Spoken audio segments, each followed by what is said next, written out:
তো বন্ধুরা good morning সবাইকেই। তো বন্ধুরা আজ আমি আবার অনেক দিন পর আমাদের মাঠ যাচ্ছি, যেটা তোমাদের আমি আগে লাইভে দেখিয়েছি বা কোনো ভিডিও দেখিয়েছি আমাদের ধান বাড়ি। তো সেই ধান বাড়ি আজকে আমি যাচ্ছি, সেই ধানগুলো এখন পেকে গিয়েছে, সেগুলো দেখার জন্য আমি যাচ্ছি।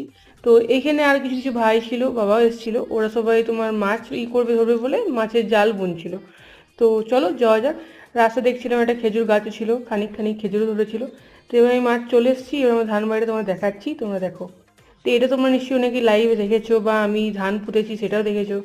তো সেই ধান ক্ষেতটাই তোমাদের ভালো করে দেখাচ্ছি। আর এই আলে আলে চলা মানে খুব সুন্দর একটা পরিবেশ বলতে গেলে। তো মাঠে তোমরা বুঝতেই পারছো প্রকৃতিময় জায়গা, তারপর আমাদের নিজস্ব ধান হয়েছে, কি সুন্দর হয়েছে দেখো, তখন দেখাচ্ছে ফলনটা খুব সুন্দরভাবে হয়েছে আর পেকেও গেছে ধানটা। 1 থেকে 2 সপ্তাহ পর মনে হয় কাটবে।